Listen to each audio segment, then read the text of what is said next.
Chapter 56. Change your thoughts, change your life. 56th verse.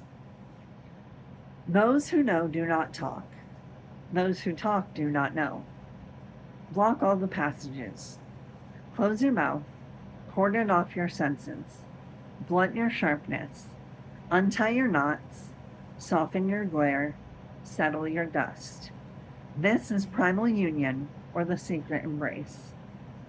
One who knows this secret is not moved by attachment or aversion, swayed by profit or loss, nor touched by honor or disgrace. He is far beyond the cares of men, yet comes to hold the dearest place in their hearts. This, therefore, is the highest state of man. Living by silent knowing. This is probably the best known verse of the Tao Te Ching. In fact, the opening two lines, those who know do not talk, those who talk do not know, are so popular that they've almost become a cliche. Nevertheless, the passage's essential message is little understood and rarely practiced.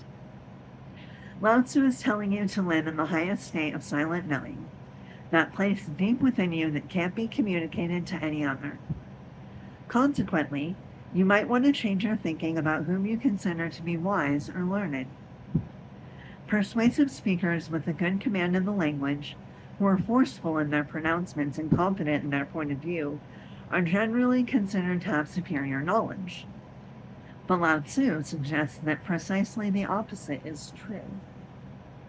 Those who talk, he says, aren't living from the place of silent knowing, so they do not know. As you modify the way you look at this presumption, you'll see several differences in the way your world appears. First, you'll note that those who are compelled to pontificate and persuade are almost always tied to an attachment of some kind.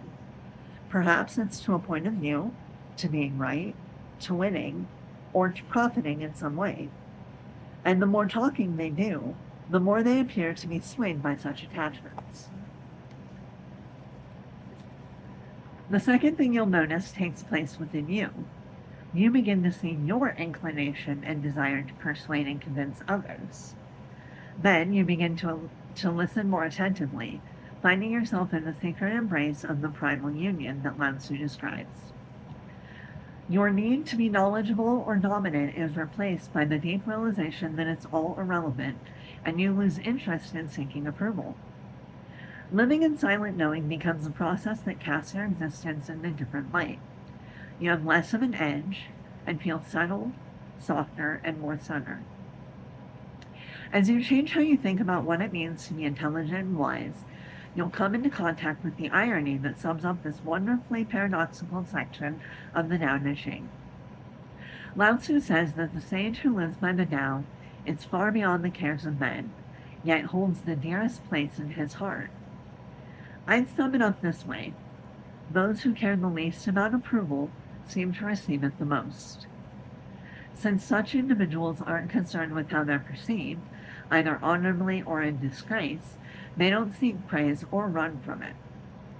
While this calm wisdom may make them appear to be aloof, they actually end up gaining the respect of everyone.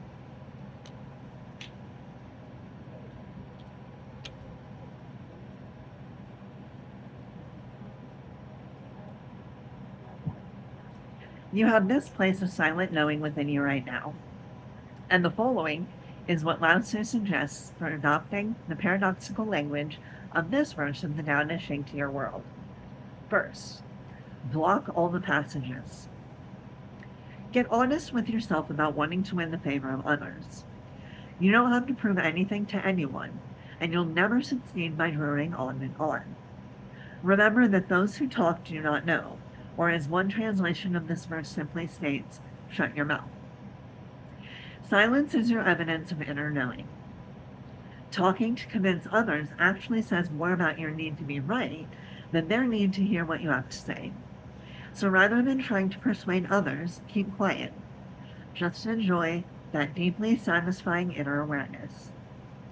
Second, use the acronym BUS to remember the 4 directives of this verse.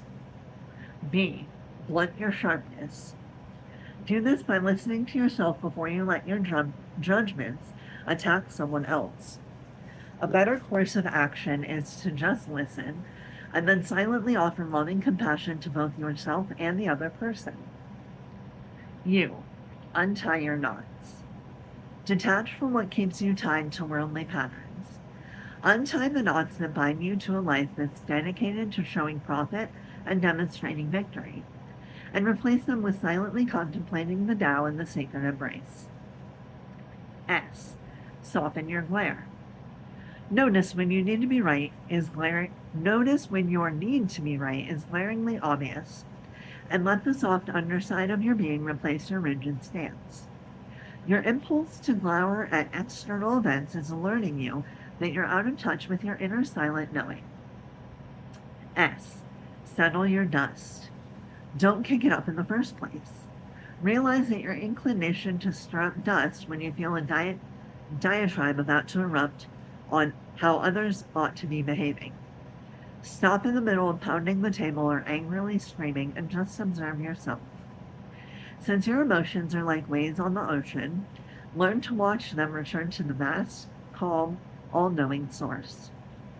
Do the Tao now. Spend an hour, a day, a week, or a month practicing not giving unsolicited advice. Stop yourself for an instant and call upon your silent knowing. Ask a question rather than giving advice or citing an example from your life, and then just listen to yourself and the other person. As Lao Tzu would like you to know, that's the highest state of man.